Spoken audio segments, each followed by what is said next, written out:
ॐ असतो मा सद्गमय तमसो मा ज्योतिर्गमय मृत्योर्मा अमृतं गमय। ॐ शान्ति शान्ति शान्तिः। शान्ति मंत्रम बृहदारण्यकोपनिषत् ध्यान श्लोकम भगवद्गीता। ॐ प्रपन्नपारिजाताय स्तोत्रवेत्रैकपाणये ज्ञानमुद्राय कृष्णाय गीतामृतदुहे नमः। सर्वोपनिषदो गावो दोक्ता गोपालनन्दनः पार्थो वत्सः दुक्तं गीतामृतं महः। वसुदेवसुतं देवं कर्मचानूरवर्तनं देवकी परमानन्दं कृष्णं वन्दे जगद्गुरुं। मूकं करोति वाचालं पङ्गुं लङ्घयते गिरिं यत्कृपातमहं वन्दे परमानन्दमाधवम्। பகவத்கீதை 8வது அத்தியாயம் அக்ஷர பிரம்ம யோகம். அதில் 7வது அத்தியாயம் சென்ற வகுப்பில் ஒரு 2-3 வரியை தான் படித்தோம். தஸ்மாத் சர்வேஷு காலேஷு மாம் அனுஸ்மர யுத்யஸ்வ ச மையர்பித மனோபுத்திர் மாமே யைஷேசி அசம்சயா. இந்த இடத்துல ஒரு சாதனை, அதாவது ஒரு கர்மயோகத்தை மீண்டும் ஒரு தடவை ஞாபகப்படுத்துகிறார். தஸ்மாத் சர்வேஷு காலேஷு மாம் அனுஸ்மர யுத்யஸ்வ. யுத்யஸ்வங்கிறது போர் புரி அப்படிங்கிறது, அவருடைய சொதர்மத்தை செய்ய வேண்டும் அப்படிங்கிற ஒரு வார்த்தை சொல்கிறார். அதுக்கப்புறம் மையர்பித மனோபுத்தி. நம்ம ஏற்கனவே பார்த்துருக்கோம், புத்தியை மனதையும் மைய, என்னிடத்தில் மனதையும் புத்தியையும் அர்ப்பணம் செய்துவிடு. நம்ம ஏற்கனவே பார்த்துருக்கோம் 3வது அத்தியாயத்தில் அர்ப்பண புத்தி 2 சொன்னேன் நான். அர்ப்பண புத்தி பிரசாத புத்தி. அர்ப்பணம் பண்ணிட்டோம்னா அதுக்கப்புறம் அது பிரசாதமாக ஆகிடும். இதை 2ஐயும் பண்ணணும். அதாவது யுத்தஸ்வன்னு சொல்லி கர்மயோகத்தை ஞாபகப்படுத்திட்டு நீ எப்படி அதை செய்யணும் அப்படின்னா மையர்பித மனோ புத்தி என்னிடம் அர்ப்பணை செய்து கொள்மன் சரணடைந்திரு. பிராணார்ப்பண சமதர்சன. அது இல்லாமல் யுகல சரண அப்படின்னு சொல்லி கண்டன பகவதில் பார்க்குறோம். நம்ம யுகலம்னா அவருடைய பாதங்கள் சரணடைந்து விடு அப்படின்னு சொல்கிறார். ஆனால் தஸ்மாத் ஸ்லோகத்தினுடைய பொருள் பார்த்தீங்கன்னா ஆகவே, அதாவது தஸ்மாத் என்றால் ஆகவே. அந்த கால ஸ்மரணம் என்பது இங்கு மீண்டும் ஞாபகப்படுத்துறது. தஸ்மாத் ஆகவே எதனால், எதுக்காக நம்ம இதை சொல்கிறோம் அப்படின்னா, நீ அந்த கால ஸ்மரணத்தை, அதாவது எப்பொழுதும் நீ அந்த காலத்தில் என்னை நினைக்க வேண்டும். கடைசியாக இந்த சரீரம் நம்மிடம் போயிருந்த உயிரோடு பிரியும் பொழுது அந்த கால ஸ்மரணம் ஞாபகம். அந்த காலத்தில் என்னை நினைக்க வேண்டும். ஏனென்றால் அதுதான் அடுத்த ஜென்மத்துக்கு வித்தாக காரணமாக இருக்கிறது. ஏன்னா நம்ம எதை கடைசியாக நினைக்கிறோமோ அதுதான் அடுத்த பிறவிக்கு வரும்னு சொன்னார் பகவான். ஸோ அதனால் அதில் ரொம்ப தெளிவாக இருக்கணும். அடுத்த ஜென்மத்தில் நம்ம எப்படி இருக்கணும் அப்படிங்கிறத நம்ம இந்த ஜென்மத்தில் கடைசியில் முடிவாகும். கடைசியில் நம்முடைய சிந்திக்கும் திறனும் இழந்து போயிடும், உடல் சக்தியும் போயிடும். அந்த நேரத்தில் எப்படி சிந்திக்க முடியும் அப்படின்னா அதுக்கு தான் தஸ்மாத் சர்வேஷு காலேஷு நீ எப்பவும் என்னை நினைக்க வேண்டும் அப்படின்னு சொல்ல போகிறாரு. அடுத்து விளக்கம் கொடுக்க போகிறாரு. அதான் சர்வேஷு காலேஷு, எல்லா காலத்திலும். ஏனென்றால் எவ்வளவு காலம், அதுதான் இப்போ இங்கே சொல்கிறாரு. அந்திம காலத்தில் நீ என்னுடைய பெயரை சொல்லணும். நான் ஏன் சொல்லணும் அப்படின்னா, நீ அடுத்த பிறவிக்கு என்னை அடைய வேண்டும் என்றால் என்னுடைய ஸ்மரணம் வேண்டும் அப்படின்னு சொல்கிறாரு.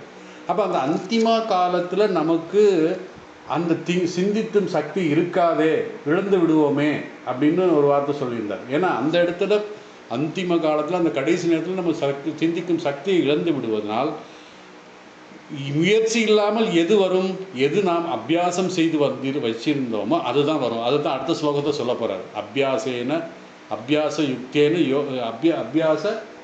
அபியாச யோக யுக்தேனன்னு சொல்ல போகிறார். அதனால் இந்த அந்த கால ஸ்மரணங்குடன் என்னை சர்வேசு காலேசு, எல்லா காலத்திலும் நீ எவ்வளவு காலம் சுயநினைவோடு கான்சியஸோடு இருக்கிறாயோ அதுவரை நீ என்னை நினை.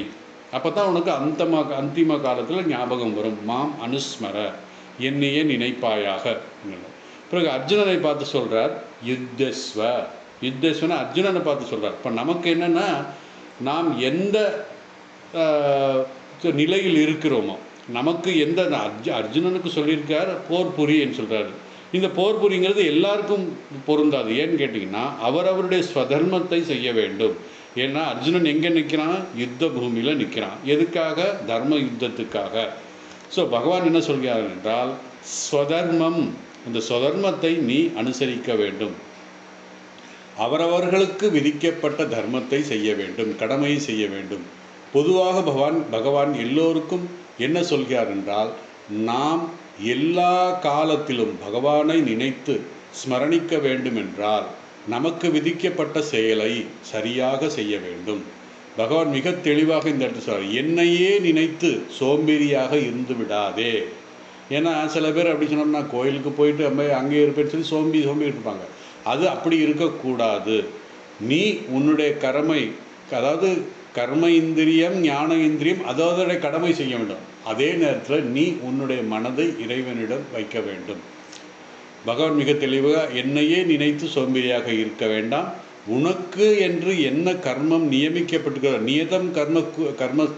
நியதம் குரு கர்மஸ்துவம் கர்மாத் அகர்மம் விசிஷியத்தை அப்படின்னு சொல்கிறார் 3வது அத்தியாயத்தில். உனக்கு கொடுத்த கர்மத்தை நீ செய்வது உயர்ந்தது.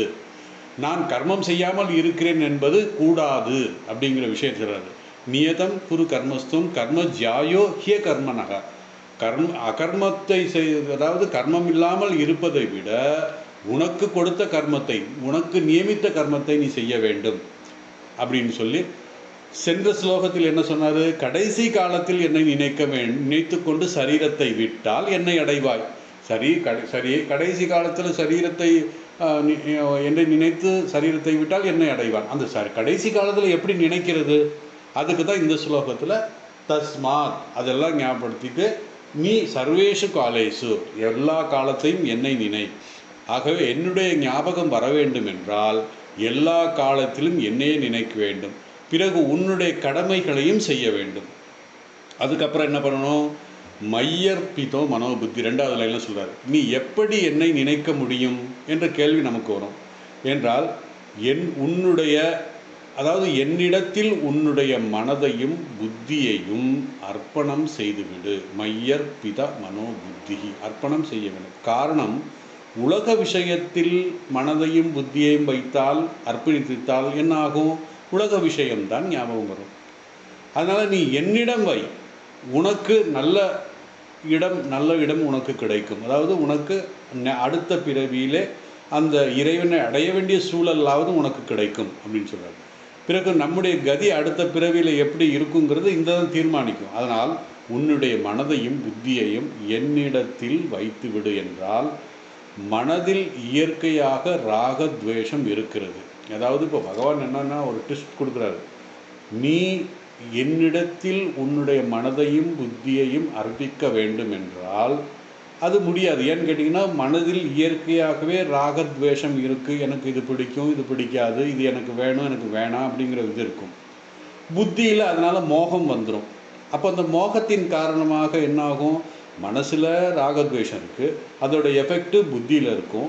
புத்தியில் அது மோகமாக இருக்கும். அந்த மோகத்தினால எது தர்மம் எது அதர்மம்னு தெரியாது. அதுக்காகத்தான் சொல்கிறாரு, யுத்யஸ்வனா உன்னுடைய சொதர்மத்தை நீ செய். உன்னுடைய சொதர்மத்தை செய்யும் பொழுது என்னாகும்? அதாவது அந்த இந்த புத்தியில் உள்ள புத்தியில் மோகம் இருக்கிறது, அதை நீக்க வேண்டும் என்றால் என்னை நினை, அதே நேரத்தில் உன்னுடைய சொதர்மத்தை செய். ஏன்னா புத்தியை பகவான் நிறைந்து விட்டால் எப்படின்னா, அந்த அதாவது ராகத்வேஷம் இருக்கிற மனதில் இறை நாமத்தை மீண்டும் மீண்டும் சொல்லி உன்னுடைய கர்மத்தை செய்யும் பொழுது அந்த எஃபெக்ட் என்னாகும், இந்த ராகத்வேஷம் இஸ் என்ன நத்திங் பட் நெகட்டிவ் தாட்ஸ். அப்போ அதனால் இறைவனுடைய நாமங்கள் சொல்லும்போது என்ன ஆகும்னா அது பாசிட்டிவ் தாட்ஸ், அந்த நெகட்டிவ் தாட்ஸ் அங்கேருந்து அழிஞ்சு போயிடும்.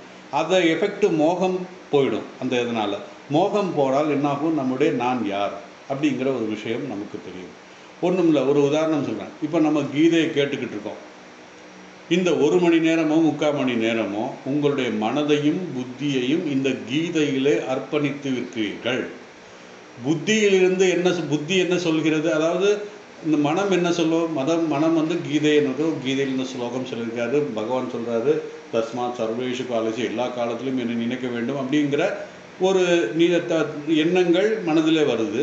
அது புத்தியில் போய் என்ன புத்தியில் அது வந்து நல்லா தெளிவாக, அதாவது உறுதியாக விட்டால் யார் பகவான்ங்கிறது அந்த பரம்பொருள் தத்துவம் என்ன, அதை பற்றிய நம்ம விசாரம் வந்துடும். ஸோ மனதில் இந்த கீதையோட ஸ்லோகங்கள் ஒன்று நம்ம நினைக்கும் பொழுது அது டிரான்ஸ்ஃபார்ம் ஆகி அங்கேருந்து போய் புத்திக்கு போய் புத்தியில் பகவானுடைய தத்துவம் என்ன, இறை தத்துவம் என்ன என்பதை ஆராய்ச்சி செய்ய தொடங்கிடுவோம். என்னை தெரிந்து கொள்ள உணர இந்த ஆராய்ச்சிகள் நீ செய்ய தொடங்கி விடுவாய் அப்படின்னு சொல்றாரு. ஸோ புத்தியை பயன்படுத்தி நான் யார் என்ற தத்துவத்தை நீ உணர வேண்டும் என்றால் மையற்பித மனோபுத்தி, மனதையும் புத்தியையும் என்னிடத்தில் அர்ப்பித்து விடு. மனதிலே நான் அதாவது கீதையில் சொல்கின்ற விஷயங்களை கேட்டு அது சித்தத்தில் வைத்து சித்தத்திலிருந்து புத்திக்கு போகும் பொழுது மோகம் அழிந்து நமக்கு நல்ல தெளிவான நான் யார் என்ற விஷயம் நமக்கு தெரியும்.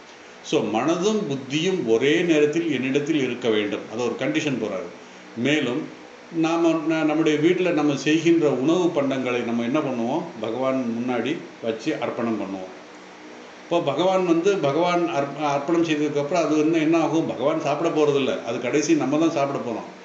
அந்த நம்ம பகவான் முன்னாடி அர்ப்பணம் படைத்த அந்த உணவை என்னாகும், நம்ம அதை சாப்பிட்றோம், அது என்னாகுது, பிரசாதமாகிடும். ஸோ வந்து அர்ப்பண புத்தி, அதுக்கப்புறம் பிரசாத புத்தி அப்படிங்கிறத 3வது அத்தியாயத்தில் பார்த்தோம். 2வது அத்தியாயத்தில் என்ன சொல்கிறாருன்னா, பிரசாதே சர்வ துக்கானாம் ஹானி அஸ்ய உபஜாயத்தே பிரசன்ன சேதசாமியாஷு புத்தி பர்யவதிஷ்டதே அப்படின்னு சொல்கிறாரு. நீ அர்ப்பணம் செய்தது மனதையும் புத்தியும் எப்போ நீ பகவானுக்காக அர்ப்பணம் செய்து விட்டாயோ அதுக்கப்புறம் அந்த புத்தியும் மனதும் என்ன ஆகும், பிரசாதம் ஆகிடும்.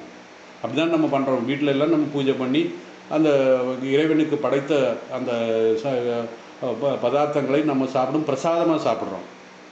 அதே போல் இந்த மனதும் புத்தியும் இறைவனுடன் அர்ப்பித்து விட்டால் அதுக்கப்புறம் அந்த புத்தியோடு மனதோடு நம்ம இருந்தாலும் அது பிரசாத புத்தி பிரசாத மனம் அப்படி ஆகிடும். அந்த பிரசாத புத்தி மனது என்ன ஆகும்னா பிரசாதே சர்வ துக்கானாம். பிரசாதமானதுக்கப்புறம் அது பாசிட்டிவ் தாட்ஸ் ஆகிடுச்சு. அப்போது துக்கம்ங்கிறது நெகட்டிவ் தாட்ஸு. என்ன சொல்கிறாரு, பிரசாதே சர்வ துக்கானாம் ஹானின்னா எரைஸ் பண்ணிவிடும், அழித்து விடும். எது, நெகட்டிவ் தாட்ஸை, துக்கங்களை அழித்து விடும். பிரசாதே சர்வ துக்கானாம் ஹானி அஸ்ய உபஜாயத்தே பிரசன்ன சேதசாம். அதனால் என்ன ஆகும்னா புத்தி தெளிவாக இருக்கும். புத்தி நான் யார் என்ப விஷயத்தில் தெளிவாகி விடும்.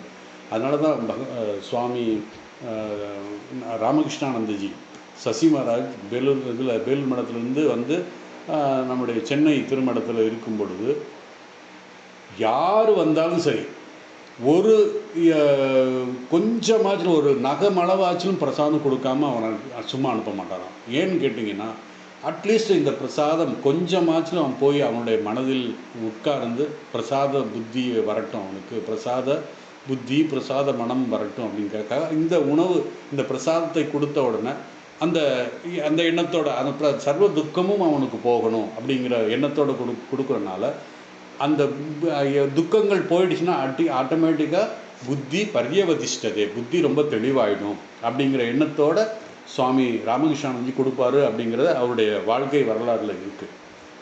ஆக இது பகவானுடைய மனம் பகவானுடைய புத்தி ஆகிவிடுகிறது.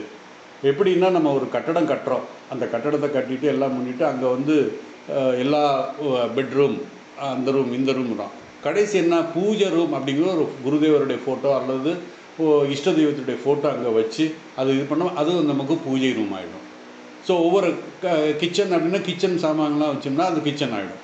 அதனால் இது அது மாதிரி இப்போ நம்முடைய புத்தியையும் மனதையும் பகவானிடம் வந்துச்சுன்னா அது பிரசாதம் ஆகிடும். அதனால தான் சொல்கிறாரு, நம்ம எதை வைக்கிறோமோ அது அந்த இடத்துல அது கோவில் ஆகிடும், நம்ம பூஜை அறை ஆகிவிடுகிறது. ஸோ இறைவன் வாழும் இடம் ஆகிறது. அதுபோல தான் இந்த மனதையும் புத்தியையும் இறைவனிடம் அர்ப்பணித்து விட்டால் என்ன ஆகும்? அது நம்முடைய உள்ளமே கோவில் ஆகிவிடும். பகவான் என்ன சொல்கிறார் என்றால், உன்னுடைய மனதில் நான் தான் நிறைந்திருக்க வேண்டும், புத்தியிலும் அறிவாலும் நான் தான் நிறைந்திருக்க வேண்டும். இப்படி இருந்தால் என்ன ஆகும்? மாமே வேஷ்யசி, மாம் ஏவ ஏஷ்யசி, என்னையே அடைவாய். அதாவது ஏஷ்யசின்னா அடைவாய், என்னையே அடைவாய். இவ்விதம் இருக்கும்போது நீ என்னை அதாவது இந்த மாதிரி இருந்தன்னா நீ என்னையே அடைவாய், அசம்சய, இதில் எந்த ஒரு சந்தேகமும் வேண்டாம் என்று பகவானே ஒரு உத்தரவாதத்தை கொடுக்கிறார். எப்பொழுது என்னையே நினைத்து கொண்டு செயல்களை செய்து கொண்டிருக்கிறாயோ, அதாவது பகவான் இந்த இடத்துல கர்மயோகம் செய். கர்மயோகத்தில் நம்ம பார்த்த இந்த 2 விஷயம், பிரசாத அர்ப்பண புத்தி, பிரசாத புத்தி அப்படிங்கிற சொன்னோம். அந்த மனதில் கொண்டு இந்த கர்மத்தை செய்தால் பிறகு உன்னுடைய லட்சியம் ஆகிய இறைவனை அடைய வேண்டிய லட்சியம், இந்த விஷயத்தில் எந்த அடைவாய், அதாவது உன்னுடைய லட்சியத்தை அடைவாய். நம்முடைய லட்சியம் என்ன? இறைவனை அடைவது. இந்த விஷயத்தில் எந்த சந்தேகமும் வேண்டாம் அப்படின்னு சொல்லி பகவான் சொல்றார். கடைசி காலத்தில் இறைவனுடைய நாமம் நம் மனதில் நீங்காமல் இருக்க வேண்டும் என்றால் முதல் என்ன பண்ணணும்? தர்ம வழியில் வாழ வேண்டும், உபாசனைகள் செய்ய வேண்டும். ஞானத்தை அடையாமல் இந்த சரீரத்தை விட்டவர்கள் அடுத்த ஜென்மத்தில் என்ன பண்ணுவோம்? எதை கடைசி நினைச்சாங்களோ அதுதான் வரும். ஞானம் என்றால் என்ன? நான் யார்? நான் இறைவனுடைய அம்சம் என்பது நாம் உள்ளூர உணர்ந்து விட்டால் பிறகு அடுத்த ஜென்மம் இயற்கையாகவே நாமம்தான், இறை சிந்தனை தான் நமக்கு இருக்கும். நாம் தெய்வீகமானவர்கள் என்றதை உணர்ந்து விட்டால் நமக்கு இறை நாமம்தான் ஞாபகம் இருக்கும். ஆனால் உலக விஷயங்களை நினைத்து கொண்டு சரீரத்தை விட்டால், ஞானம் வராமல் சரீரத்தை விட்டால் அவன் மீண்டும் இந்த உலகத்திலே பிறந்து இறக்க வேண்டும். புனரபி ஜனனம் புனரபி மரணம் அப்படி சொல்லி. இப்போ இந்த ஞான பிராப்தி அடைய ஞானிகள் முக்தி பெறுகிறார்கள். அதாவது ஞானம் அடைந்த பிறகு இந்த ஞானிகள் முக்தி பெறுகிறார்கள். அதை பற்றி, அதாவது ஞானம் அடைந்த ஞானிகளை பற்றி இங்கு பேசவில்லை. ஏன்னா அவங்களுக்கு இந்த சரீரத்தில் இருக்கும்போதே அவங்களுக்கு இந்த ஒரு அவதூதர் மாதிரி இருக்காங்க அவங்க. ஏன்னா ஞானம் வந்துருச்சு அவங்களுக்கு. ஞானம் வந்துருச்சுன்னு என்ன?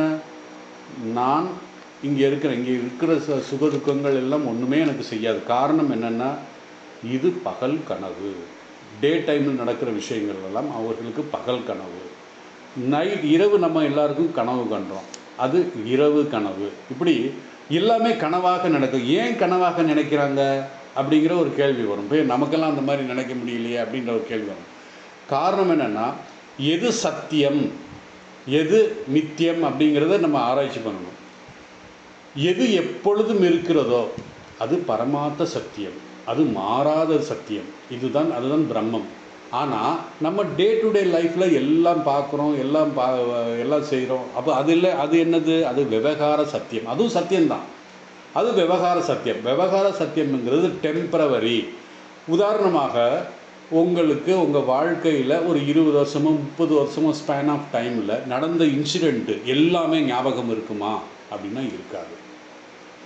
எது ஞாபகம் இருக்கும் அப்படின்னா, உங்களுக்கு எது ராகத்வேஷத்தினால் ஆட்கொண்டு இருந்ததோ அதுதான் ஞாபகம் இருக்கும். அது கூட பார்த்திங்கன்னா ஒரு குறிப்பிட்ட ஏஜுக்கு அப்புறம் அது கூட ஞாபகம் போயிடும். அப்போ இங்கே ஞாபகம் இல்லாத ஒரு விஷயம் விவகார சத்தியம் அல்ல. அப்போ எது சத்தியம்?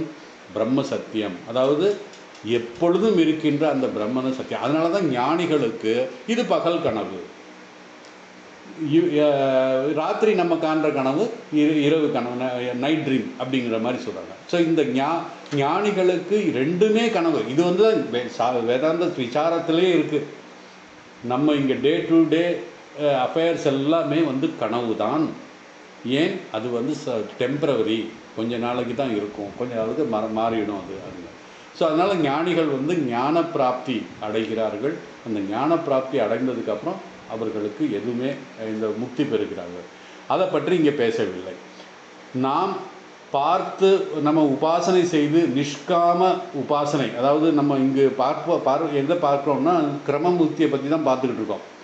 இந்த சாதகன் இந்த சாதனைகள் எல்லாம் செய்கிறார். இந்த சாதனை உபாசனை செய்கிறார். அந்த உபாசனை நிஷ்காம உபாசனை, எந்தவித இது இல்லாமல் பலன் வேண்டும் அப்படின்னு சொல்லி செய்யலை. இறைவனை அடைய வேண்டும் என்ற ஒரே காரணத்தினால செய்கிறார். ஆனால் ஏதோ ஒரு துரதிருஷ்டவசமாக அவர் ஞானம் அடையவில்லை. ஞானம் அடையாமல் அவர் இந்த சரீரத்தை விட வேண்டிய நேரம் வந்து விட்டது.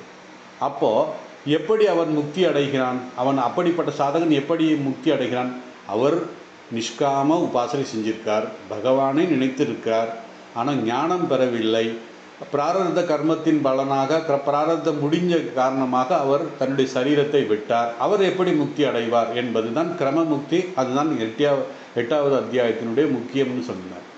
அந்த கிரமமுக்தி கடைசி காலத்தில் இறைநாமம் வர வேண்டும் என்றால் வாழ்க்கை முழுவதும் இறைநாமத்தை நினைத்திருக்க வேண்டும். அப்போ தான் வரும் அப்படின்னு சொல்கிறார். அந்த நேரத்தில் ஈஸ்வரன், அதாவது இந்த ஈஸ்வர நிஷ்காமமாக சிந்தித்து, ஈஸ்வரனை பகவானை நிஷ்காமமாக சிந்திக்க வேண்டும். ஏதாவது ஒரு போகத்திற்காக உபாசனை செய்திருந்தால், போகத்திற்காகனா ஈஸ்வரனை எனக்கு இந்த பொருளோ இந்த இடமோ இந்த இதோ ஏதாவது ஒன்று வேணும்னு உபாசனை செய்திருந்தால் அங்கு ஈஸ்வரன் ஒரு கருவி ஆகிறான். அதாவது நாம் அடைய வேண்டிய அந்த போகத்துக்கான கருவியாகி விடுகிறான். அப்போ என்ன ஆகும்னா ஈஸ்வர சிந்தனை வராது. எவ்வளவுதான் கோயில் குளத்துக்கு போய் சுற்றினேன் நான் அப்படின்னு சொன்னாலும் அதுக்கு ஒன்றும் வேலைக்கு ஆகாது. காரணம் என்னென்னா நம்முடைய மனசாட்சி நம்ம சொல்லும், நீ இதுக்காகத்தானே இறைவனை கும்பிட்ட அப்படின்னாரு. அதனால் கடைசி காலத்தில் அவன் விரும்பும் பொருள் தான் அவன் மனதில் வருமே தவிர ஈஸ்வரன் வரமாட்டார்.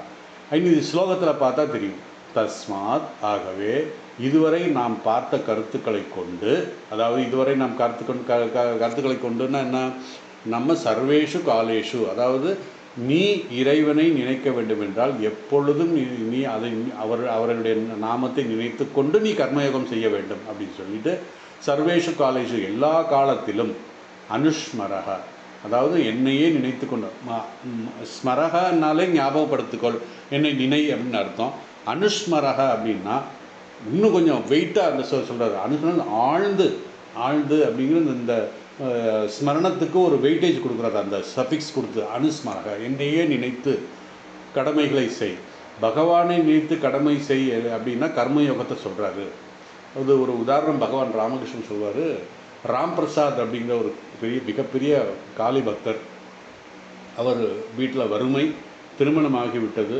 அதனால் அவர் என்ன பண்ணுறதுன்னு தெரியல. ஏன்னா காளி உபாசகராக இருந்தாலும் எப்போ பார்த்தாலும் இறைவன் சொல்லிக்கிட்டு இருக்கார், வீட்டில் என்ன பண்ணுறது அப்படின்னு சொல்லிட்டு இருக்கும்போது வேலைக்கு போகிறாரு. ஒரு இடத்துல அக்கௌண்டண்ட்டாக போகிறாரு.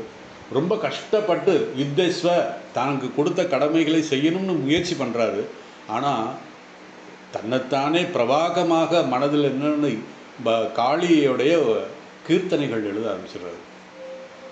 அக்கௌண்ட்ஸ் எழுத சொன்னால் அந்த காளி கீர்த்தனை தான் இருக்கிறார். அக்கௌண்ட்ஸ் எழுத முயற்சி பண்ணுறாரு அவர். ஆனால் அவருடைய அபியாசம் பல காலம், அவர் இறை சிந்தனையிலே பல ஜென்மத்தில் அவர் அந்த அபியாசம் செய்திருந்தனால அந்த இது பழக்கத்தின் காரணமாக அவருக்கால அக்கௌண்ட்ஸ் எழுத முடியல. எவ்வளோ முயற்சி பண்ணாலும் எழுத முடியல. முயற்சி இல்லாமல் இறை நாமம், அந்த கவிதை, அதாவது பகவதாரணியை பற்றி, காளியை பற்றி நிறைய கீர்த்தனைகள் எழுத ஆரம்பிச்சிட்டார். அது ஒரு நாள் அவர் கூட அந்த இன்னொரு உதவியாளர் இருக்கும்போது அவர் என்னடா அது இவர் என்னமோ எழுதிக்கிட்டு இருக்காருன்னு போய் பார்த்தா பூரா காளி கீர்த்தனை. அவருக்கு எப்படியாச்சும் இன்றைக்கே நம்ம இவரை மாட்டி விட்டுறணும், இவர்கிட்ட நம்ம ஓனர்கிட்ட மாட்டி விட்டுறணும்னு சொல்லி அந்த இதில் புக்கெல்லாம் கொண்டு போய் பாருங்கள், அக்கௌண்ட்ஸ் எழுதுச்சுன்னா இதை எழுதுறாரு அப்படின்னா. அந்த இவரை பார்த்துட்டு அந்த ஓனர் இவர் எழுதுகிற அந்த கீர்த்தனைகள்லாம் படிச்சுட்டு அவர் கண்ணிலேருந்து தண்ணி வந்துடுது. நீ இனிமேல் இங்கே வேலை செய்ய வேண்டாம், நீ வீட்டிலே இருந்து உபாசனை செய்ய, ஆனால் உனக்கு வேண்டிய அந்த பணத்தை நான் வீட்டுக்கு அனுப்பிடுறேன் அப்படின்னு சொல்லி அவர் அனுப்புகிறார். அதாவது இறைனா சர்வேஷ காலேஜ் நினைத்தால் உனக்கு இந்த பலன் கிடைக்கும் அப்படிங்கிற மாதிரி பகவான் ராமகிருஷ்ணர் அந்த இதில் சொல்கிறாரு. ஆகவே நாம் கர்ம யோகம் செய்து வருகின்ற பலனை பிரசாதகமாக எடுத்துக்கொள்ள வேண்டும். கர்மயோகம் செய்து சித்தி அடைந்து கிரமமுக்தியை கிரமமுக்தியாகிய பகவானை லட்சியத்தை அடையலாம். அதைத்தான் இங்கே சொல்கிறார். இது யாருக்கு என்றால், இந்த ஜென்மத்தில் ஞானம் பெற முடியாமல் வைராகியம் அடைந்து, யார் கிரமமுக்தி சாதகனை பற்றி சொல்கிறார், இந்த ஜென்மத்தில் ஞானம் பெற முடியாமல் வைராகியம் அடைந்து உபாசனை செய்து, அதாவது நிஷ்காம உபாசனை செய்து விசாரம் செய்தவர்கள் இறந்த பிறகு, ஞானம் மட்டும்தான் கிடைக்கல, மிச்சம் எல்லாமே கிடைக்குது, இறந்த பிறகு பிரம்மலோகத்துக்கு சென்று அந்த வைராகியத்துடன், அதாவது இங்கே கடைசியாக ஒரு சரீரத்தை விடும்போது வைராகியம் இருந்தது, அந்த வைராகியத்தோடு பிரம்ம லோகத்துக்கு போய் அங்கே பிரம்மனிடமிருந்து, பிரம்மன் தான் பரபிரம்மம் இல்லை, பிரம்மத்தினிடமிருந்து ஞானத்தை பெற்று முக்தியை அடைகிறான். அதுதான் கிரமமுக்தி. அதை தான் இந்த ஸ்லோகத்தில் 8வது அத்தியாயத்தில் முக்கியமாக சொல்கிற விஷயம். மை அர்ப்பித அப்படிங்கிற, என் மனதையும் புத்தியையும் அர்ப்பணம் செய்தவன். மனம் புத்தி அர்ப்பணம் செய்வது என்றால் ஜபம் தியானம் செய்து மனதிற்குள் பகவானையே நினைத்து அதன் மூலமாக பகவானின் தத்துவத்தை ஆராய்ந்து அறிந்து கொள்ளுதல். அதான் மையர்ப்பித மனோபுத்தி அல்லது சரணாகதின்னு சொல்லலாம். இப்படி மனதையும் புத்தியையும் பகவானுக்கு பயன்படுத்துதல். மாம் ஏவ ஏஷிஷி, அப்படி நீ பயிற்சி செய்தால் என்னையே நீ அடைவாய். இங்கு பகவான் அர்ஜுனனை பார்த்து மையர்ப்பித மனோபுத்தி என்று சொல்கிறார். அப்படி பயிற்சிகள் செய்தால் என்னையே அடைவான். கடைசி நேரத்தில், அதாவது கடைசியாக பகவான் அசம்சய என்ற ஒரு வார்த்தை சொல்கிறார். அதில் எந்த சந்தேகம் வேண்டாம் அர்ஜுனா, நீ என்னை நினைத்து கொண்டிருந்தால் என்னையே அடைவாய் அப்படிங்கிற ஒரு கருத்தை சொல்லிட்டு, இதோட இன்னொரு விளக்கம் என்னென்னா, அர்ஜுனா, கடைசி நேரத்தில் இறைவனின் நாமம் வர வேண்டும் என்றால் நீ உன்னுடைய மனதை கட்டுப்பாட்டில், அதாவது மனதை கட்டுப்படுத்தி ஆன்மீக சாதனை செய்திருந்தால், ஜபம் தியானம் பூஜை போன்றவற்றை செய்திருந்தால் என்னுடைய ஸ்மரணம் வரும் உனக்கு. பிறகு என்னையே வந்து அடைவாய். இது ஒரு வழி. சர்வேஷு காலேஷு, எப்பொழுதும் என்னை அனுஸ்மரக நினைக்க வேண்டும் அப்படின்னா, நாம் நினைக்க வேண்டும். அதாவது பகவானை நினைக்கிறோம். மகிழ்ச்சி சந்தோஷம் உலக பொருள், அதாவது எப்போவுமே நம்ம எதுக்காக வாழ்கிறோம் இந்த உலகத்தில் அப்படின்னா, ஆனந்தம் கிடைக்க வேண்டும், மகிழ்ச்சி வேண்டும். அதுக்கு தான் நம்ம பண்ணுறோம். பணம் காசு எதுக்கு நம்ம இது சம்பாதிக்கிறோம்? ஆனந்தமாக இருக்கணும் அப்படின்னு சொல்லி. அப்போது இந்த ஆனந்தம் அப்படிங்கிற விஷயத்துக்கு 2 ஞானிகளுக்கும் லட்சியம் அதுதான், ஆனந்தம். உலகில் மக்களுக்கும் ஆனந்தம், ரெண்டுமே ஒன்று தான். அப்போ இதில் எங்கே வித்தியாசம் வருது அப்படின்னு பார்த்தீங்கன்னா, இந்த உலகில் மனிதர்கள் எப்படி அப்படின்னா, பகவான் ராமகிருஷ்ணர் ஒரு சின்ன உதாரணம் சொல்கிறார். ஒரு எறும்பு ஒரு நாள் போய்கிட்டே இருந்துச்சான். அந்த எறும்பு ஒரு பெரிய சர்க்கரை கடவுன் போகுது. பார்த்தோன்னா சர்க்கரை அவ்வளோ கொட்டி கிடக்குங்க. ஒரு துகள் அந்த எறும்பு அப்போ சாப்பிடுச்சு. அங்கே போய் சாப்பிட்டதுக்கப்புறம் இன்னொரு துகள், ஒரு சீனியை கையில் எடுத்துக்கிட்டு திரும்பி வருது. எங்கே? தன்னுடைய வீட்டுக்கு போகிறதுக்கு. வரும்போது அந்த எறும்பு மனதில் என்ன இருந்ததுன்னா, அடுத்த டைம் வரும்போது இந்த குடவுனே நம்ம தூக்கிட்டு போயிடணும் அப்படின்னு சொல்லி இந்த சின்ன எறும்பு திங்க் பண்ணுதான். அதாவது இந்த எறும்போட எண்ணம், நான் இதை எடுத்துக்கொண்டு நானாக வேண்டும் அப்படிங்கிறது தான் அப்படின்னு சொல்லி, அதாவது இதை நான் எடுத்துகிட்டு போயிடணும் அப்படிங்கிற ஒரு எண்ணத்தை, நான் அப்படிங்கிற ஒரு அகங்காரம் அங்கே இருக்குது அப்படிங்கிறத நம்ம பார்க்குறோம். ஆனால் ஞானிகள் என்ன பண்ணுறாங்கன்னா, நான் அதோடு கலக்க வேண்டும்னா, இப்போ ஒரு கடலில் ஒரு துளி தண்ணியை விழுந்தால் என்னாகும்? கடலோடு ஒன்று சேர்ந்து, அதான் அகம் பிரம்மாஸ்மி, அதுதான் அவருடைய எண்ணம். ஆக 2 பேருக்கும் ஆனந்தம்தான். இவன் என்னென்று அந்த உலகியல் மனிதர்கள் இதை எடுத்துகிட்டு போய் நான் என்ஜாய் பண்ணணும்னு நினைக்கிறேன். ஆனால் பகவானிடம் நான் கலந்து விட வேண்டும், அதுதான் ஆனந்தம் எனக்கு. ஆக ஆனந்தம் எல்லோருக்கும் ஒன்று தான். இப்படி ஒரு வித்தியாசம் இருக்குது அப்படின்னு சொல்லி ஒரு நிகழ்ச்சி இருக்குது, கருத்து இருக்குது. ஸோ இந்த 2வது நம்ம என்ன நினைக்கிறோம்னா, நம்ம இந்த உலகப் பொருள்களிலிருந்து தான் நமக்கு ஆனந்தம் வருகிறது, இந்த மனிதர்களிடமிருந்து தான் எனக்கு மகிழ்ச்சி வருகிறது என்று நினைக்கிறோம். எப்பொழுது இந்த மகிழ்ச்சியோ ஆனந்தமோ இந்த உலகப் பொருள்களிலோ அல்லது இந்த மனிதர்களிலோ வருவதில்லை என்பதை தெரிந்து கொண்டால் நாம் அதை மறந்து விடுவோம். நாம் நாடமாட்டோம், அந்த மனிதர்களையோ பொருள்களையும் நாடமாட்டோம். என்னிடமிருந்து தான், அதாவது 3வது அத்தியாயத்தில் நம்ம பார்த்தோம். அந்த 3வது ஸ்லோகத்தில் 16வது ஆத்மன்யேவ ஆத்மன துஷ்ட அப்படிங்கிறது 2வது அத்தியாயத்தில் வருது. எஸ்து எஸ்து ஆத்ம ரதிரேவ சியாத் ஆத்ம திருப்தஸ்ய மாணவா அப்படின்னு. எப்பொழுது உன்னுடைய மனதிலே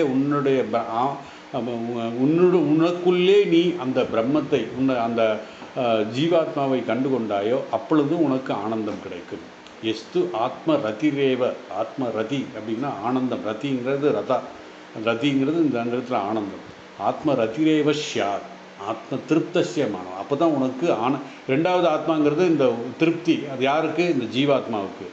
உள்ளே இருக்கின்ற அந்த கடவுள் நமக்கு அந்த பிரதிகாசம் உள்ளே இருக்கின்ற அந்த இதை புரிந்து கொண்டால், உணர்ந்து கொண்டால், அதுக்கப்புறம் நீ எதையுமே நாட மாட்டாய். அது அந்த கருத்து தான் பகவானுக்கு சொல்கிறார். உன்னை ஆனந்த அனுபவம் தருகிறது இந்த உலகப் பொருள் தான் உனக்கு ஆனந்தம் தருகிறது, இந்த மனிதன் தான் உனக்கு ஆனந்தம் தருகிறான் என்பது தவறு. அதுக்குள்ளே இருக்கின்ற, ஏன்னா மனிதனோ அல்லது இந்த பொருளோ என்ன ஜடம். ஜடத்தில் எங்கே இருக்கும்? அப்போ பகவான் யார்? பகவான் சத் சித் ஆனந்தம். அப்போ சச்சித் ஆனந்தத்தில் தானே ஆனந்தம் இருக்குது. சத் அப்படிங்கிறது அந்த இது சத் அப்படிங்கிறது ஜடம் அல்ல. ஜடத்தில் எந்தவித இதுவும் இருக்காது. இந்த உடலும், அதாவது இந்த உருவமும் இந்த பொருள்களும் எல்லாமே ஜடம் தான். ஸோ இந்த ஆனந்தம் அந்த பொருள்களிலும் மனிதனிடம் இல்லை என்றால் அதை நாம் நாட மாட்டோம். இதுதான் ரகசியம். அதனால தான் பகவான் சொல்கிறார், என்னையே நினை என்கிறார். ஏன்? பகவான் சச்சிதானந்தம். சத் என்றால் மாறாத உண்மை. நாசத்தோ வித்தியதே பாவோ ந பாவோ வித்தியதே சதக. இது இந்த ஸ்லோகத்தில் தெளிவாக சொல்லியிருப்பாங்க. 2வது அத்தியாயத்தில் 16வது ஸ்லோகம். நாசத்தோ வித்தியதே பாவம். எது ஆனந்தத்தை வித்தியதே நீ புரிந்து கொள், எது ஆனந்தம் கொடுக்கிறது, அந்த ஆத்மா பரம்பொருள் தான் ஆனந்தத்தை கொடுக்கிறது. இந்த ஜடத்துலேருந்து ஒன்றுமே வராது அப்படின்னு சொல்லி. ஸோ இது மாறாத உண்மை. எது? பரம்பொருளுடைய உண்மை. 2வது இந்த சத்துங்கிற அந்த பரம்பொருள் பிரதிகாசம் எந்த வித மாற்றத்துக்கு உட்படாது. ஆனால் இந்த ஜடம் அப்படிங்கிறது 6 மாற்றத்திற்கு உட்படும் அப்படிங்கிறத நம்ம 2வது அத்தியாயத்தில் 2வது அத்தியாயத்தில் பார்த்துருக்கோம். ஜாதசி என்னது 13வது ஸ்லோகத்தில் தேகினோ அஸ்மின் யதா தேகே கௌமாரம் யவ்வனம் ஜரான்னு 3 தான் சொல்லியிருப்பார். ஆனால் அந்த 3க்கு +3 6 இருக்குது அப்படிங்கிறத அந்த ஸ்லோகத்தில் நான் சொல்லியிருக்கேன் ஏற்கனவே. ஸோ இந்த 6 மாற்றங்கள் இந்த ஜீவாத்மா, அதாவது இந்த சரீரத்துக்கு இருக்கும். ஜீவாத்மாவும் சொல்ல முடியாது. ஜீவாத்மாங்கிறது பிரதிகாசம் தானே. அதனால் அந்த சரீரத்துக்கு இந்த 6 மாற்றங்கள் இருக்குது. ஆனால் இந்த பிரதிகாசத்துக்கோ பரமாத்மாவுக்கோ இருக்காது. பகவானுக்கு அந்த இது இல்லை. சித் அப்படிங்கிறது ஞானம், கான்சியஸ்னஸ் என்று சொல்கிறார். அதே போல் ஆனந்தம், ஆனந்த சாகரம், ஆனந்த கடல். அதனால தான் கண்டன பவன் சொல்லும் பொழுது, அந்த அவதார ஸ்தோத்திரம் சொல்லும்போது பாஸ்வர பவசாகர பாஸ்வர பவசாகர அப்படிங்கிற ஒரு சாகரம் என்ற கடல். எப்பேற்பட்ட கடல்? பல பாவம். அது நம்ம பார்த்துருக்கோம் ஏற்கனவே. பரம்பொருள் எப்படிப்பட்ட, அதாவது அவதார புருஷர்கள் எப்படிப்பட்ட பாவத்தை விடார்கள்? உன்மத்த பைத்தியம் மாதிரி இருப்பாங்க, குழந்தை மாதிரி இருப்பாங்க. அப்புறம் சில நேரத்தில் பயங்கர அறிவாளி மாதிரி பேசுவாங்க, சில நேரத்தில் ஒன்றுமே இல்லாத மாதிரி முட்டாள் மாதிரி பேசுவாங்க. அது மாதிரி உன்மத்தன் அப்படின்னு சொல்கிறாங்க. அந்த எல்லா பாவங்களுடைய சாகரமே பரம்பொருள். சிர உன்மத பிரேம பத்தார் அப்படிங்கிற ஒரு வார்த்தை பெங்காலியில் கடல்னு அர்த்தம். எப்படி சாகரம் கடலோ அதே மாதிரி இல்லை. இந்த பரம்பொருள் எல்லா பாவத்துக்கும் சாகரமாக கடலாகவும், உன்மத பிரேம அன்புக்கு அவரை மாதிரி அன்பு யாரும் செய்ய முடியாது. பரம்பொருள் மாதிரி, அவதாரங்கள் மாதிரி யாரும் அன்பு செய்ய முடியாது அப்படிங்கிற விஷயத்தை இங்கே சொல்லியிருக்காரு. அதனால் சச்சிதானந்தம், அந்த ஆனந்தம்ங்கிறது சத் சித் ஆனந்தம். ஆனந்தம்ங்கிறது சாகரத்தை குறிக்கிறது. இப்படி பகவான் எப்பொழுதும் நம்முடைய சனாதன தர்மத்தில் இன்னொரு விஷயம் சொல்லியிருக்கு. அசதோமா சத்கமயா, தமசோமா ஜோதிர்கமயா, மிருத்யோமா அமிர்தகமயா. இதை நான் பார்த்தேன். இப்போ நம்ம ஆரம்பத்தில் சொல்லிட்டு தான் அந்த அசதோமா அப்படின்னா ஏன் பகவானுடைய நம்முடைய சாஸ்திரத்தில் இப்படி சொல்லப்பட்டிருக்குன்னா, இப்போ இருக்கின்ற நம்முடைய நிலை சத்தியமா அப்படின்னா இல்லை. ஏன்? இது பகல் கனவு அப்படிங்கிறது. அவங்களுக்கு, ஞானிகளுக்கு அவங்களுக்கு தெரியும் இதெல்லாம் ஒன்றும் இல்லை, இது பகல் கனவு அப்படிங்கிறது நான் விளக்கம் சொன்னேன். அதனால தான் என்ன சொல்கிறார், அசத்தோமா சத்கமயா, எனக்கு இருக்கின்ற இந்த ட்ராமாலாம் போதும், அதாவது இந்த பகல் கனவு போதும், நான் முழிச்சு எழுக்கணும், உத்திஷ்டத ஜாக்கிரத பிராப்பிய வரான் நிபோதத அப்படின்னு சொல்கிற மாதிரி எனக்கு அசத்தோமா சத்கமே தமசோமா இது இல்லை. இதைத்தான் நம்ம டே ட்ரீம் நைட் ட்ரீம் அப்படிங்கிறத ஞானிகள் சொல்கிறாங்க. இதைத்தான் நம்ம அபியாசம் பண்ணணும் அப்படின்னு. இப்படி பகவானை எப்பொழுதும் சிந்தித்து கொண்டு இருந்தால் என்னாகும், நம்முடைய கடமைகளை செய்வது எப்படி அப்படிங்கிற ஒரு கேள்வி வரும். இதுதான் நடந்தது. என்னென்னா, பகவானை எப்போவுமே சிந்திச்சு கொண்டு தான் நம்ம எப்படி நம்முடைய வேலைகள் செய்கிறது அப்படிங்கிற.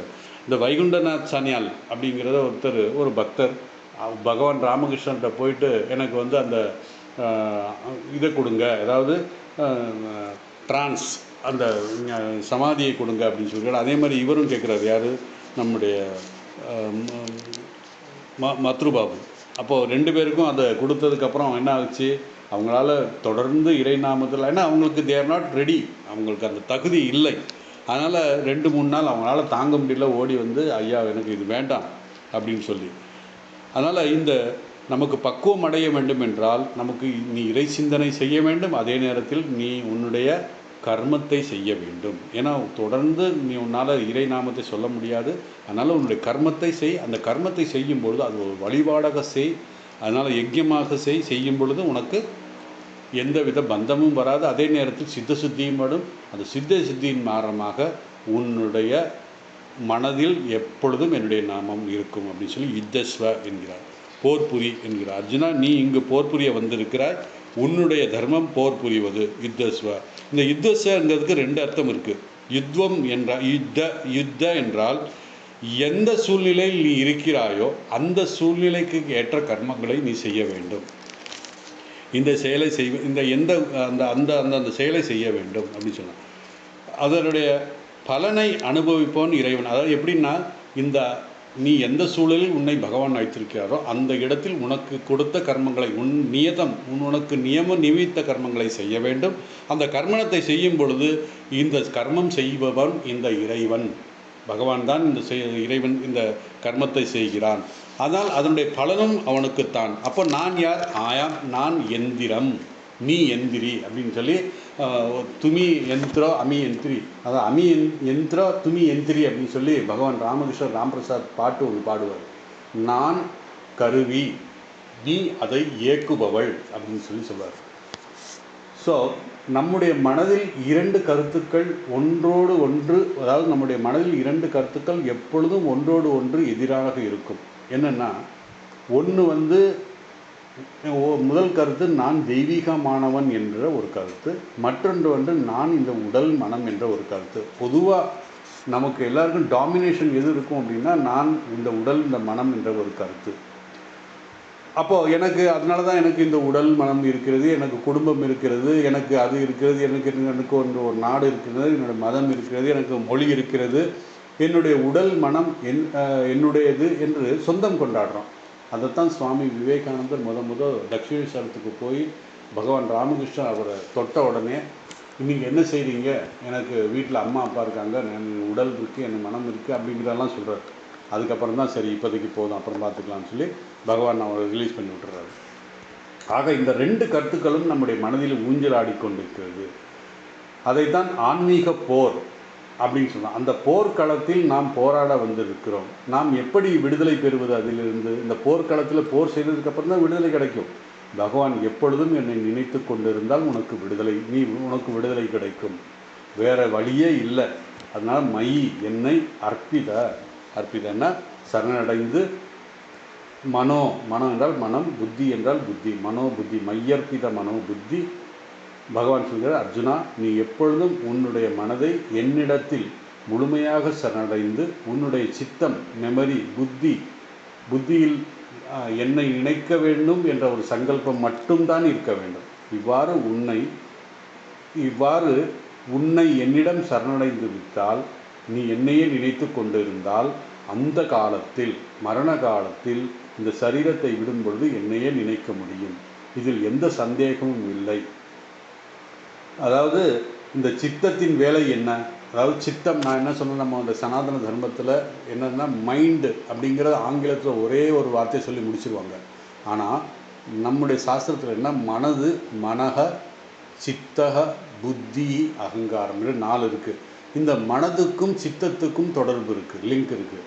அதே மாதிரி புத்திக்கும் அகங்காரத்துக்கும் லிங்க் இருக்குது. இப்போ என்ன அப்படின்னு கேட்டிங்கன்னா, மனம் டே டு டே அஃபேர்ஸ் என்ன நடக்குதோ எல்லாம் பார்த்துக்கிட்டு இருக்கும். அதில் ராகத்வேஷம் வரும் பொழுது தான் நமக்கு இது ரெக்கார்ட் ஆகும். இது எனக்கு பிடிச்சிருக்கு, எனக்கு இது பிடிக்கலை அப்படி இதுவும் ஆகும். அப்போ இந்த ராகத்வேஷம் நெகட்டிவ் தாட்ஸ். அப்போ இந்த நெகட்டிவ் தாட்ஸை போக்கணும் அப்படின்னா பாசிட்டிவ் தாட்ஸுக்கு வரணும்னா இறை நாமம் தான் பாசிட்டிவ் தாட்ஸ்ன்னு சொல்லியிருக்கேன். இந்த நிறை நாமத்தை நம்ம சொல்ல சொல்ல சொல்ல என்னன்னா, இந்த சித்தத்திலே இருக்கின்ற ராகத்வேஷங்கள் நீங்கி மனதில் இறை நாமம் பாசிட்டிவ் தாட்ஸ் உறுதி பெறும். உறுதி பெற்ற இந்த சித்தம் புத்திக்கு எஃபெக்ட் பண்ணும்போது இந்த நாமம், அந்த நாமத்தினுடைய தத்துவத்தை நான் புரிந்து கொள்ள வேண்டும் என்ற சங்கல்பம் நம்முடைய புத்தியிலே வரும். அந்த புத்தியின் சங்கல்பமாக அதை ஆழ்ந்து ஆராய்க்கு. ஏன்னா புத்திக்கு என்ன திறமைன்னா, புத்தியில் ஆராய்ச்சி செய்யும் திறமை இருக்குது. அதன் மூலமாக இந்த நாமத்தை முழுமையாக ஆராய்ச்சி செய்து அதன் மூலமாக என்னன்னா மனத்தெளிவு வரும். அப்போ மனத்தெளிவு வந்தால் ஆட்டோமேட்டிக்காக மோகத்தை அழித்து விடும். அதனால தான் இது சொல்கிறாரு, சித்தத்தினுடைய வேலை இது. நம்முடைய ஆன்மீக அனுபவங்கள், நாம் சென்று வந்த தீர்த்த யாத்திரைகள், நாம் சந்தித்த சமய பெரியவர்கள், நம்முடைய குருநாதர் நமக்கு கொடுத்த மந்திர தீட்சை, அதே நேரத்தில் அவர் அந்த மந்திரம் கொடுக்கும் பொழுது நமக்கு கிடைத்த அந்த அனுபவம், இதெல்லாம் மீண்டும் மீண்டும் நினைத்து இறை நாமத்தை முழு நம்பிக்கையோடு சொல்வதன் மூலமாக சித்தம் உறுதி பெறும், நெகட்டிவ் தாட்ஸ் போகும் அப்படின்னாரு, பாசிட்டிவ் தாட்ஸ் வளரும் அப்படிங்கிறார். அதுக்கப்புறம் புத்தியின் வேலை. நம்முடைய புத்தியில் எனக்கு இறைவனை தவிர வேறு எந்த விஷயங்களும் நினைக்க மாட்டேன் என்பது உறுதியாகும், சங்கல்பமாகும். ஏனென்றால் நம்முடைய புத்தியில் சங்கல்பம், பல வகையான சங்கல்பம் இருக்குது. நான் அங்கே போகணும், இங்கே போகணும், இதை வாங்கணும், அதை வாங்கணும் அப்படின்னா அந்த சங்கல்பம் எல்லாம் போய் இறை சிந்தனை மட்டும் முடியும். அதனால்தான் நாம் வீடுகளில் என்னென்ன ஹோமமோ அல்லது பூஜையெல்லாம் பண்ணும்போது என்னென்னா சங்கல்பம் எடுத்துக்குவோம். நான் இனிமேல் இதை செய்ய மாட்டேன், இந்த சங்கல்பம் பண்ணிட்டு நம்ம பண்ணுவோம். என்னுடைய பூஜை மட்டும், அதாவது இது பூஜை எதுக்கு பண்ணுறேன்னா இறைவனை அடைய வேண்டும் என்ற சங்கல்பத்தோடு, இறைவனை அடைவதற்கு மட்டும் பூஜை செய்வது தான் சங்கல்பம். அது மாதிரி இதைத்தான் பகவான் ராமகிருஷ்ணர் தன்னுடைய அனுபவத்தை சொல்கிறார். எப்படின்னா, இறைவன் மட்டும் நினைக்க வேண்டும். அதான் நம்ம பார்த்தோம். ஏன்னா சர்வேஷு காலேஷு இல்லை என்றால் அவருக்கு தான் அந்த தியானத்தில் உட்கார்ந்துருக்கும் பொழுது அவரிடமிருந்து ஒரு சன்னியாசி வெளியே வந்தார் அப்படிங்கிற ஒரு இதில் கிரேட் மாஸ்டர் அப்படிங்கிற புத்தகத்தில் சுவாமி சாரதானந்தர் எழுதியிருக்கார். அந்த சன்னியாசி இவரைப் போலவே, குருதேவரைப் போலவே, ராமகிருஷ்ணரைப் போலவே இருந்தார். அவர் தன்னிடத்திலிருந்து வெளியே வந்தார். சொன்னார், நீ பவதாரிணியை நினைக்க வேண்டும். அப்படி நினைக்க தவறினால், அவர் அந்த சன்னியாசி கையில் ஒரு சூலமும் வச்சுருந்தாராம். அந்த சூலத்தை காமிச்சு, இந்த சூலத்தினால் உன்னுடைய நெத்தியை கிழித்து விடுவேன் அப்படிங்கிற அவரை பயமுறுத்தியிருக்காரு. பயமுறுத்துறேன்னு அது அவருடைய அனுபவத்தை சொல்கிறார். நாம் சொல்கின்ற அந்த மனம், புத்தி, சித்தம், அகங்காரம், இந்த 4ம் தனியாக இருக்குது. சாதாரணமாக இது 2 ஒன்றுடைய மனம் டே டு டே அஃபேர்ஸ் மட்டும்தான் நமக்கு வந்துடும். ஏன் இது அப்படின்னா, இந்த சித்தத்தில் பகவானுடைய பேரைத்தான் சொல்லணும். அதாவது சித்தத்தில் பகவான் பேரை சொல்லிக்கிட்டு இருக்கார், அவர் குருதேவர் சொல்லிக்கிட்டு இருக்காரு. ஆனால் இந்த புத்தியிலிருந்து அந்த நீ இறைநாமத்தை சொல்லவில்லை என்றால் உன்னுடைய நெத்தியை கழித்துவிட்டு இந்த சூலத்தை வைத்து அப்படின்னு சொல்லிட்டு 2 பிரிவாக பிரிஞ்சு நம்ம சொல்கிறோம். அப்போ என்ன ஆகும்? இது சாதாரணமாக நமக்கு நடக்கின்ற ஒரு விஷயம். அதாவது பகவான் நாமத்தை சொல்லிக்கிட்டு இருக்கும்போது ஏதோ ஞாபகம் வரும் நமக்கு. அப்போ அந்த ஞாபகம் வரக்கூடாது என்பதற்காகத்தான் இவர் அந்த கையில் சூலத்தை வச்சு நான் நெத்தியில் ஒன்று கிழிச்சிருவேன் அப்படின்னு சொல்லணும். ஏன்? அவருடைய அந்த சம்ஸ்காரம் அவ்வளவு நல்ல சம்ஸ்காரம் இருக்குது அப்படின்னு சொல்லி. ஸோ இந்த புத்தி, அகங்காரம், சித்தம் ஆகிய இதைத்தான் பகவான் ராமகிருஷ்ணர் தன்னுடைய காட்சியிலே இந்த புத்தி அகங்காரம் ஒரு சந்நியாசியாக அவர் கையில் திரிசூலம் எடுத்துக்கொண்டு வைத்திருந்தார். மனமும் சித்தமும் நீ தேவியை நினைக்காமல் வேறு ஏதாவது நினைத்தால் இந்த சூலத்தை வைத்து உன்னுடைய நெத்தியை பிளந்து விடுவேன் என்கிறார். நாம் இரவு 2-3 மணிக்கு, அதாவது ஒன்றும் இல்லை, ஒரு இன்னொரு உதாரணம் சொல்கிறாரு. என்னென்னா, ஒரு நைட்டு 2 மணி 3 மணிக்கு நம்ம ஒரு ஃப்ளைட்டை பிடிக்கணும்னு நினைக்கிறோம். ஏர்போர்ட்டுக்கு போயிடுவோம், சீக்கிரமே போயிடுவோம்னு வச்சுக்கோங்க. அப்போது சப்போஸ் அங்கே இந்த ஏசியில் நல்லா நமக்கு தூக்கம் வரும். அப்போ மனசில் என்ன நினைக்கும், ரெண்டு ஒன்று வந்து மனம் வந்து சொல்ல தூக்கம் வருது அப்படின்னு சொல்லி. ஆனால் புத்தியில் சங்கல்பம் இருக்குது, 2 மணிக்கு ஃப்ளைட்டை பிடிக்கணும். அப்போது எப்படி தூக்கம் வரும்? தூக்கம் வராது, தூக்கம் வராமல் இருக்கும் அந்த அந்த இதில். அதனால் மனதில் வந்து துக்கமோ ஆனந்தமோ மகிழ்ச்சியோ இருக்கும் பொழுது தூக்கம் நமக்கு வராது அப்படிங்கிறதையும் சைக்காலஜிக்கலாக சொல்கிறாங்க. இந்த ஃப்ளைட்டை பிடிக்கணும் அப்படிங்கிற எண்ணத்தில் இருக்கிறனால என்னதான் சோர்வு இருந்தாலும், என்னதான் டயர்டாக இருந்தாலும், அந்த புத்தியில் இருக்கிற அந்த சங்கல்பத்தினால் நம்ம தூக்கம் வராமல் இருக்கும். நம்முடைய லட்சியம் இறைவனை அடைவது, அதாவது எப்படின்னா அந்த ஃப்ளைட்டை பிடிக்கிறது அப்படிங்கிற மாதிரி. அதனால் தூங்காமல், அதாவது அவரை அடைய நாம் எல்லா முயற்சியும் செய்வோம், எப்பொழுதும் எச்சரிக்கையாக இருப்போம். அதுதான் வந்து இந்த ஸ்லோகத்தில் பகவானுடைய சாரமாக சொல்கிறாரு. தஸ்மாத் சர்வேஷு காலேஷு, நீ எப்பொழுதும் என்னை நினைத்தால், அப்போ மனம் சித்தம் அது ரெண்டும் ஒர்க் அவுட் ஆகும். அந்த ஒர்க் அவுட் ஆனது அந்த இதில் புத்தியில் சங்கல்பமாக உறுதியாக நிற்கும். நான் இறைவனை தவிர வேறு எதையும் நினைக்க மாட்டேன். இறைவன் அப்படிங்கிற நாமத்தை நான் ஆராய்ச்சி செய்து அதில் என்ன இருக்குது அப்படின்னு தெரிஞ்சுக்கிட்டேன். அதுதான் நான் அப்படிங்கிற விஷயம் கடைசியாக பகவானுக்கு தெரியும் அப்படிங்கிறத சொல்கிறேன். ஸோ இந்த ஸ்லோகத்தில் மையத்துக்கு தஸ்மாத் சர்வேஷு காலேஷு மாமேவ அனுஸ்மரக யுத்தஸ்வர் அப்படின்னு சொல்லிட்டார். இனி 8வது ஸ்லோகத்தில் ஒரு அருமையான அபியாச யோகத்தை சொல்ல போகிறார். அதனால தான் இந்த ஸ்லோகத்தை முதல் படிக்கிறேன். அபியாச யோக யுக்தேன சேதசா நானியகாமினா பரம்புருஷம் திவ்யம் யாதி பார்த்த அனுச்சிந்தையன் அப்படின்னு சொல்லி, அந்த பரம்பொருளை அடைய வேண்டும் என்றால் நீ எப்படி அபியாசம் செய்ய வேண்டும் அப்படின்னு சொல்லி முதல் என்ன சொன்னார், மனதையும் புத்தியும் அர்ப்பணம் செய்துவிடு அப்படின்னு சொல்லி இந்த ஸ்லோகத்தில் 7 சொல்லிட்டார். இந்த இடத்துல அதை எப்படி செய்வது, ஒரு அபியாசம் செய்யணும், அதை பயிற்சி செய்யணும், எப்படி செய்வது அப்படிங்கிறத அபியாச யோகத்தை இங்கே புதுசாக பகவான் இன்ட்ரடியூஸ் பண்ணார். இதோட தமிழில் இப்போது சிம்பிள் மீனிங் என்னென்னா, பார்த்தா வேறு விஷயங்களில் உன்னுடைய மனம் செல்லாது அபியாசம் என்னும் யோகத்தோடு கூடிய சித்தத்தால் தேஜோமயமான புருஷனை, திவ்யமான அந்த புருஷனை சிந்திக்க வேண்டும்.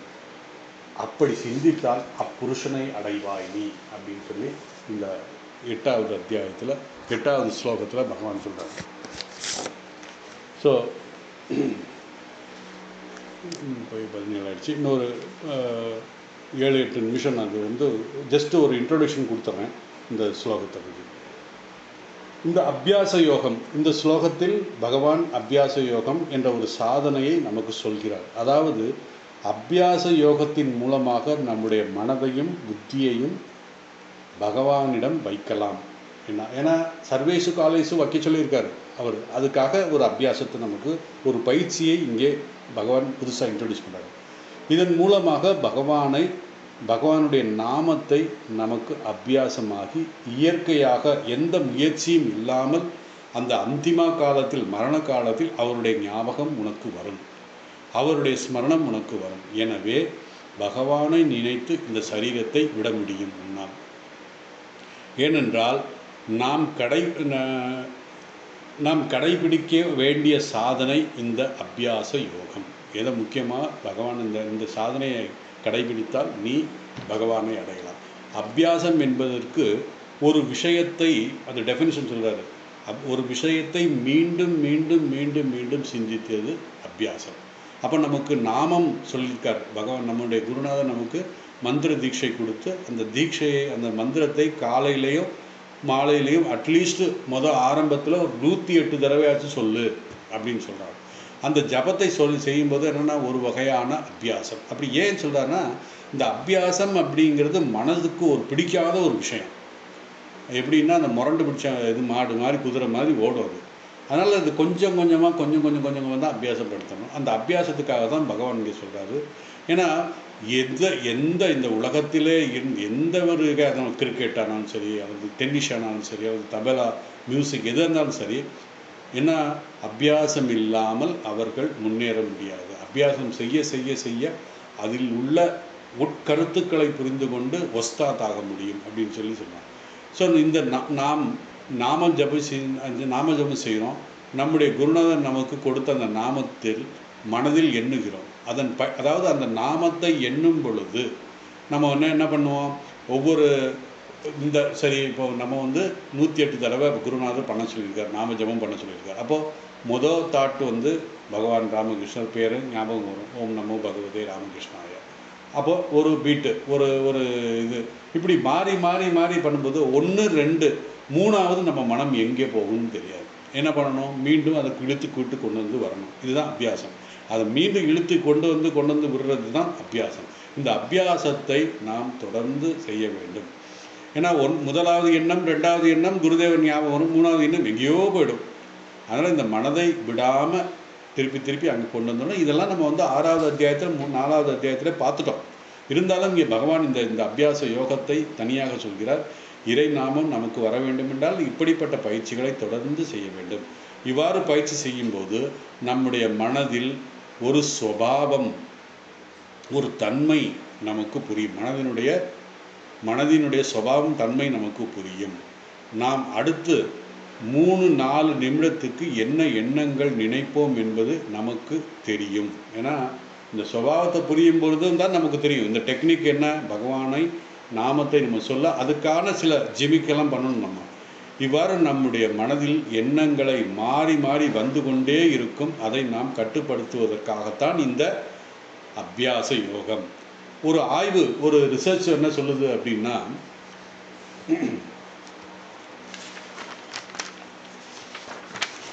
ஒரு மனிதன், ஒரு ரிசர்ச் ஒரு அறிஞர் சொல்கிறார், நிபுணர் சொல்கிறார் என்னன்னா, நாம் ஒரு நாளைக்கு குறைந்தது 60,000 எண்ணங்கள் சிந்திக்கிறோம் என்கிறார். பாருங்கள் எப்படி எத்தனை ஆயிரம், 60,000 எண்ணங்கள் சிந்திக்கிறோம். இந்த 66 எண்ணங்களும் ஒரே மாதிரி இருந்துச்சுன்னா அது எண்ணங்கள் சொல்ல முடியாது. அதனால் இந்த 60,000 எண்ணங்கள் விதவிதமான எண்ணங்கள் நம் மனதில் எண்ணுகிறோம். எப்படின்னா ஒவ்வொரு எண்ணமும் ஒருத்தருக்கு வித்தியாசமாக இருக்கும் அப்படின்னு சொல்லி அந்த அறிஞர் ஒரு ரிப்போர்ட் கொடுக்குறாரு. இப்படி மனதில் எவ்வளவோ எண்ணங்கள் நம்முடைய ஒவ்வொரு நாளும் நமக்கு தோன்றுகிறது. ஆனால் நாம ஜபம் நாம் என்ன செய்ய வேண்டும் என்றால், ஒரு 10 நிமிடமோ 15 நிமிடமோ எந்த எண்ணமும் வராமல், அது வரத்தான் செய்யும் ஆரம்பத்தில், அது வராமல் மீண்டும் மீண்டும் அதை இழுத்து கொண்டு வந்து, எப்படி குழந்தை படிக்க உட்காரும்போது இங்கே தான் அப்போ தான் பாத்ரூம் போகும், அப்போ தான் மாமா எனக்கு பசிக்குதுன்றான் அப்படின்னு அவனை உட்கார வச்சு அவனை படிக்கக்குள்ளே போதும் ஆகிடும். அது மாதிரி இந்த மனதை நாம் கொஞ்சம் கொஞ்சமாக இழுத்து கொண்டு வந்து அந்த இது அபியாசம், அந்த பயிற்சி, இந்த பயிற்சிக்கு தான் அபியாசம் அப்படிங்கிறோம். இந்த அபியாசத்தின் மூலமாக நமக்கு எப்பேற்பட்ட ஒரு இது வரும், அது எப்படி செய்யலாம், எளிதில் எப்படி செய்யலாம் அப்படிங்கிற சில விளக்கங்கள்லாம் இருக்குது. அதை நம்ம அடுத்த வகுப்பில் பார்ப்போம். ஓம் வசுதேவசுதம் தேவம் கம்சசானூரமர்த்தனம் தேவகி பரமானந்தம் கிருஷ்ணம் வந்தே ஜகத்குரும்.